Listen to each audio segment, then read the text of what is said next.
आइए देखते हैं डी ब्लॉक एलिमेंट्स कौन कौन से हैं और इनकी प्रॉपर्टीज क्या हैं। देखिए मैंने यहाँ पर कुछ पीरियोडिक टेबल की फॉर्म में लिखा हुआ है।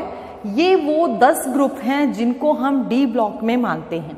डी ब्लॉक किनको कहेंगे कि जिनके अंदर जिनकी इलेक्ट्रॉनिक कॉन्फ़िगरेशन में last electron D subshell में एंटर करता है। डी सब शेल को हम पेनल्टीमेट शेल भी कहते हैं। ठीक है, पेनल्टीमेट शेल का मतलब होता है प्रीवियस वन।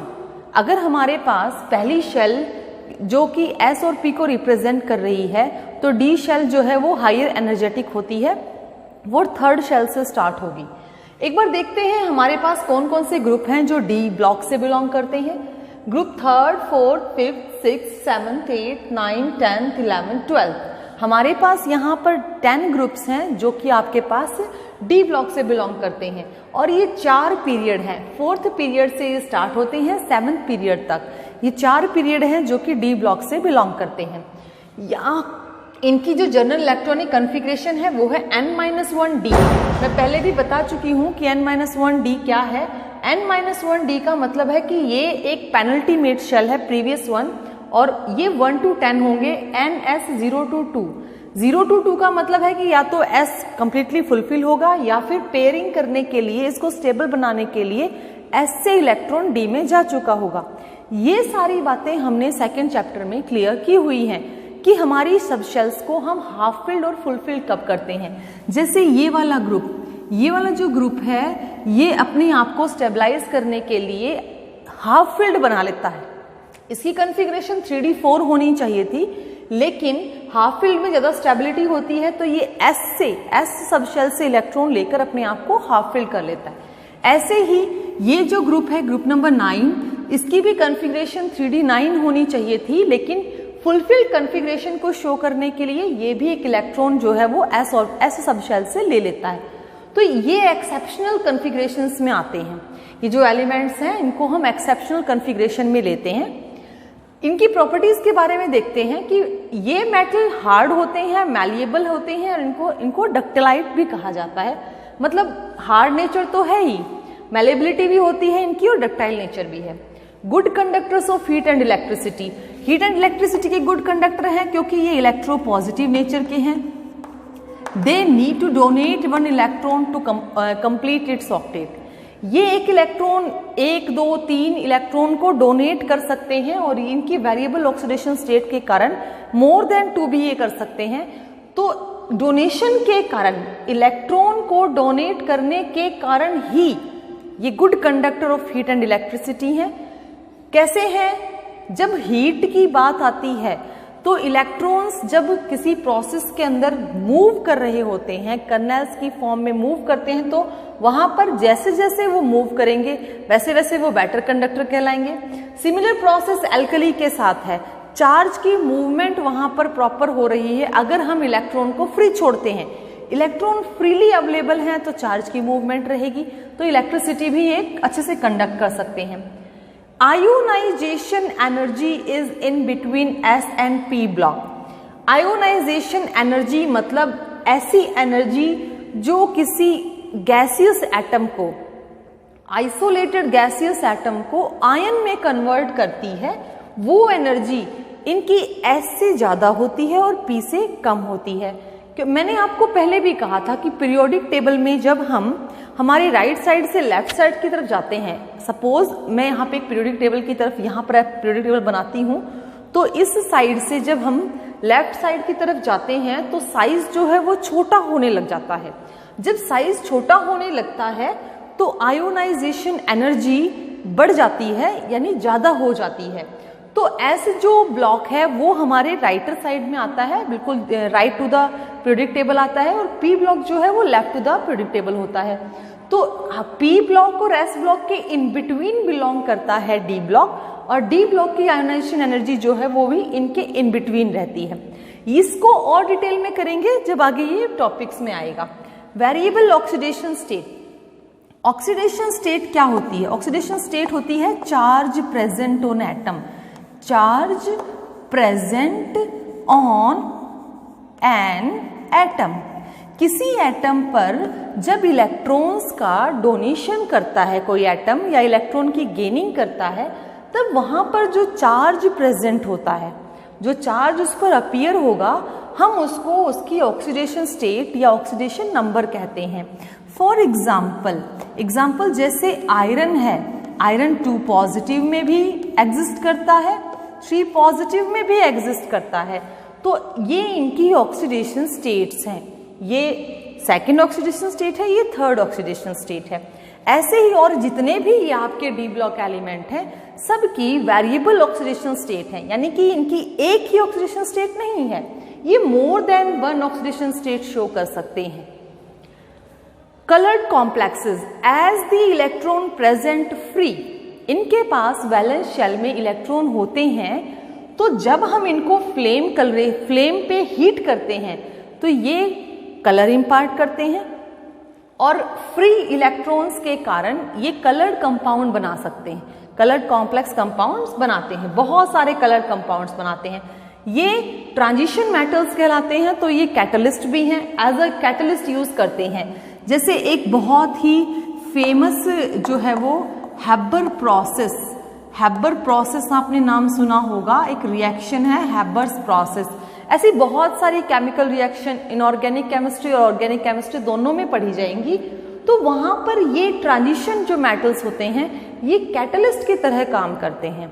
जैसे आयरन है, मोलिब्डेनम है, वेनेडियम है और आपका कॉपर है, निकल है। निकल जो है इसको आप फैमिलियर भी हो, हाइड्रोजिनेशन में एक इम्पॉर्टेंट कैटलिस्ट रहा, जहां पर एडिशन ऑफ हाइड्रोजन हो रहा है। तो मोस्टली एलिमेंट्स जो हैं वो आपके कैटलिस्ट की तरह काम करते हैं। ज्यादातर एलिमेंट्स जैसे आयरन, कॉपर, निकल, कोबाल्ट, जिंक, कैडमियम, मरकरी, ये अलॉयज भी बनाते हैं। अलॉयज की फॉर्मेशन होती है, स्टेनलेस स्टील बनता है, निल्को बनता है, जैसे आपका अमलगम बनता है, ब्रास, ब्रॉन्ज, सोल्डर, जितने भी हैं उनमें मोस्टली डी ब्लॉक एलिमेंट्स ही प्रेजेंट होते हैं। Zinc, cadmium, mercury, this one the last one group, zinc, cadmium, mercury do not show most of the properties.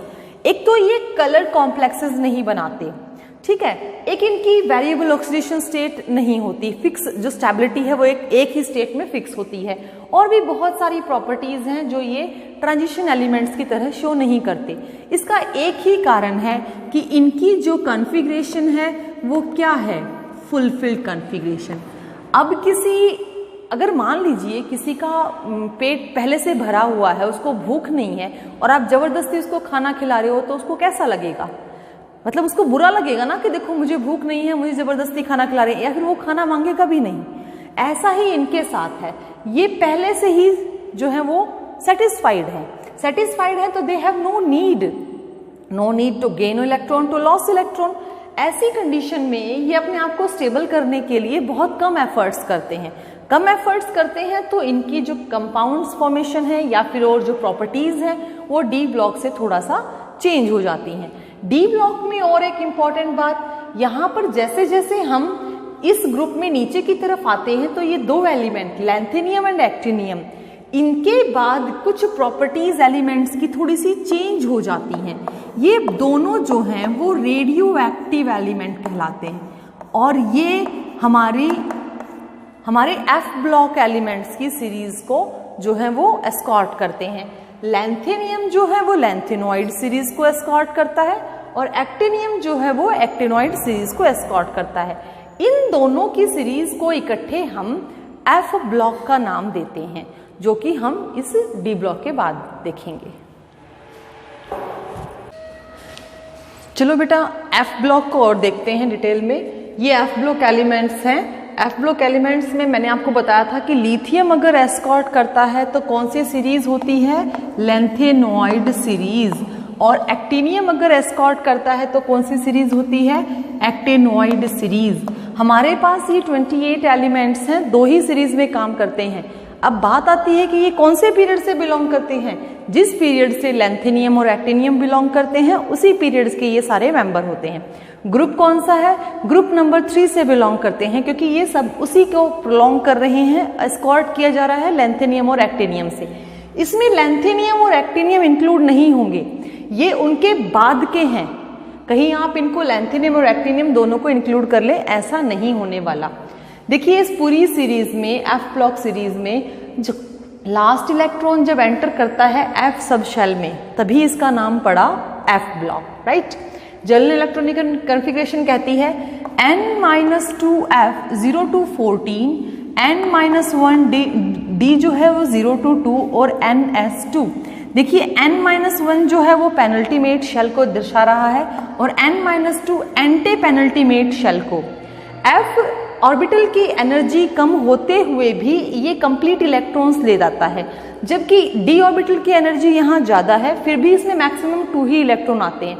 कभी कभी d में 0 भी रहता है, कुछ एक की कन्फिग्रेशन में d में 0 भी रहेगा। यहाँ पर बहुत सारी एक्सेप्शंस हैं कन्फिग्रेशन में, आपको देखने में मिलेंगे। कहीं पर अगर हम हाफ फिल्ड f देखते हैं तो वहाँ पर d भी हाफ फिल्ड हो, ज़रूरी नहीं। इस तरीके से हम इलेक्ट्रॉन्स की फिलिंग देखते हैं।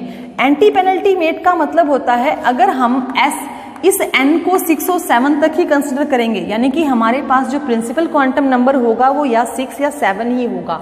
अगर n हमारे पास उस वक्त 6 है तो d के लिए हम 5 लेंगे और f के लिए हम 4 लेंगे। इस प्रकार से हमारे इलेक्ट्रॉनिक कन्फिग्रेशन जो है वो चलेगी। ये मेन शेल है, ये पेनल्टीमेट शेल है और ये एंटी पेनल्टीमेट शेल है। एनर्जी के अकॉर्डिंग इनमें इलेक्ट्रॉन्स फिल किए जाएंगे। आप अफबाउ जो प्रिंसिपल है इलेक्ट्रॉनिक कन्फिग्रेशन फिलिंग का, हम वही फॉलो करेंगे।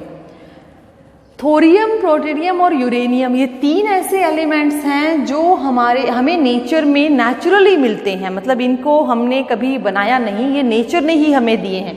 लेकिन rest of the 11 elements are prepared artificially. इनको यूरेनियम की हेल्प से ही बनाया गया, इसलिए इनका नाम पड़ा ट्रांस यूरेनिक। इसको हम ट्रांस यूरेनियम भी बोल सकते हैं, ट्रांस यूरेनिक, यानी कि with the help of uranium we form these 11 elements, right. इनकी प्रॉपर्टीज क्या कह रही हैं? ये हैवी मेटल्स होते हैं, high melting and boiling point होता है, वेरिएबल ऑक्सीडेशन स्टेट वेरी करती है। ये ट्रांजिशन एलिमेंट्स में भी था और यहाँ पर भी। जैसे कि मेटल्स हैं, अपनी अचीवमेंट, स्टेबिलिटी अचीवमेंट के लिए ये मैक्सिमम से मैक्सिमम इलेक्ट्रॉन की डोनेशन कर सकते हैं, तो इनकी भी वेरिएबल ऑक्सीडेशन स्टेट। लेकिन जो मोस्ट स्टेबल ऑक्सीडेशन स्टेट इनकी होती है वो +3 होती है। Mostly they are stable in +3 और +2। जो हमारी लैंथेनियम जो सीरीज है वो +2 पे स्टेबलाइज होती है और जो एक्टिनियम सीरीज, एक्टिनॉइड सीरीज है वो +3 पर स्टेबलाइज होती है।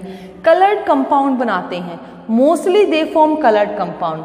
कॉम्प्लेक्सेस बनाते हैं, बहुत सारे ऑर्गेनिक कॉम्प्लेक्सेस, इनऑर्गेनिक कॉम्प्लेक्सेस इनकी हेल्प से बनते हैं। Actinoid series mostly contain radio active element, मतलब लैंथेनॉइड सीरीज में रेडियो एक्टिव एलिमेंट्स नहीं है, सिर्फ एक्टिनॉइड सीरीज में ही रेडियो एक्टिव एलिमेंट्स हैं। तो बेटा एफ ब्लॉक में और कुछ डिटेल में हमें नहीं करना, हम डी एंड एफ ब्लॉक जब +2 क्लास में हम करेंगे तो वहाँ पर ये पूरा एक चैप्टर है, पूरी एक यूनिट है, वहाँ पर हम इनकी रिएक्शन और इम्पॉर्टेंट जो कंपाउंड्स हम इनसे बना सकते हैं हम उनके बारे में पढ़ेंगे।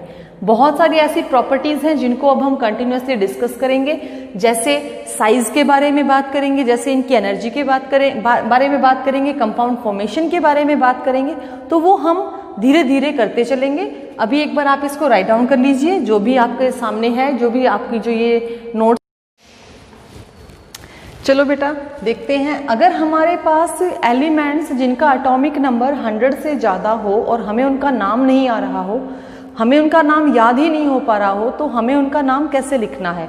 IUPAC नॉमेनक्लेचर के अकॉर्डिंग हमें कुछ यहाँ पर डिजिट्स, रूट्स और एब्रीविएशन दिए हुए हैं, जिनकी हेल्प से हम ऐसे किसी भी एटॉमिक नंबर के एलिमेंट का नाम लिख सकते हैं। बहुत ही आसान है, बहुत आराम से देखकर हम इसको करेंगे। डिजिट्स हमारे पास यहाँ 0 से स्टार्ट है 9 तक है। देखिए हर एक डिजिट के लिए इन्होंने कुछ रूट दिया है, तो 0 को हम बोलेंगे नील, 1 को हम बोलेंगे अन, 2 को हम बोलेंगे बाई, 3 को हम बोलेंगे ट्राई, 4 को हम बोलेंगे क्वाड, 5 को हम बोलेंगे पैंट, 6 को हम बोलेंगे हेक्स, 7 को सेप्ट, 8 को ऑक्ट और 9 को इन, राइट। और यहाँ पर हम कुछ एब्रीविएशंस यूज करेंगे ताकि हम उस एलिमेंट का सिंबल लिख सकें। यहाँ पर सफिक्स और प्रीफिक्सेस होते हैं। अगर हम प्रीफिक्स लेते हैं तो किसी भी नाम के लिए ये हमारे प्रीफिक्स बनेंगे अकॉर्डिंग टू डिजिट, और हमारा जो सफिक्स रहेगा वो रहेगा ईएम। ईएम शब्द मैं पहले भी आपको इस बारे में बता चुकी हूँ कि जो इलेक्ट्रोपॉजिटिव होते हैं हम उनको वैसे तो ईएम से लिख सकते हैं, लेकिन ज़रूरी नहीं कि इलेक्ट्रोपॉजिटिव ही ईएम सफिक्स ले। अब कुछ एग्जाम्पल लेकर चलते हैं। जैसे मान लीजिए मैंने पहला एग्जाम्पल लिया 101। मुझे सिर्फ एटॉमिक नंबर याद है, मुझे इसका नाम नहीं मालूम, मुझे सिर्फ एटॉमिक नंबर याद है ग्रेटर देन दी 100 कि 101 है, मुझे इसका नाम लिखना है। बेटा सफिक्स हमेशा ईएम ही यूज करना है। सफिक्स का मतलब होता है पीछे का नाम। जब हम किसी का नाम लिखते हैं तो हमारे पास दो होते हैं, एक होता है मेन, एक होता है सरनेम। एक होता है आपका फर्स्ट नेम, एक होता है सरनेम। फर्स्ट नेम में आप यहाँ पर डिजिट के अकॉर्डिंग ही लिखेंगे और सरनेम में आप उसको ईएम प्रोवाइड करेंगे।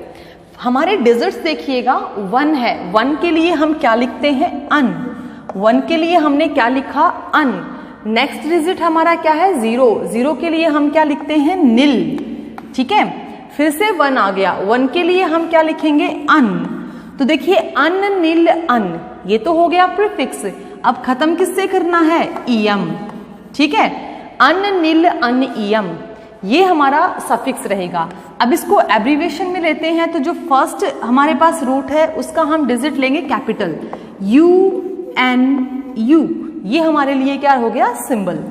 ऐसे ही अगर हम नेक्स्ट एग्जांपल देखते हैं 110, इसके लिए भी यही रहेगा। प्रीफिक्स में क्या लेना है हमें, 1 के लिए हमें क्या लेना है अन। अगेन हमारे पास क्या है 1 के लिए क्या लेना है अन। फिर हमारे पास क्या है डिजिट 0, 0 के लिए क्या था नील। और हमारे पास सफिक्स क्या रहेगा ईएम, अन नीलियम। तो इसके लिए क्या एब्रिविएशन रहेगा UUN।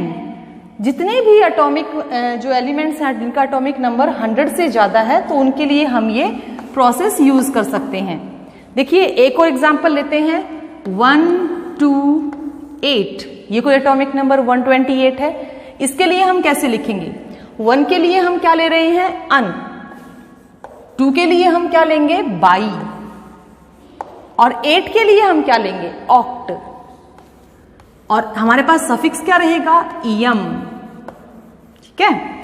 अब अन बाई ऑक्टियम, ये इसका नाम हो गया। एब्रिविएशन क्या रहेगी UBO। तो ऐसे हमें जहां तक भी एटॉमिक मास या एटॉमिक नंबर मिलेंगे एलिमेंट्स के नाम हम आसानी से लिख सकते हैं।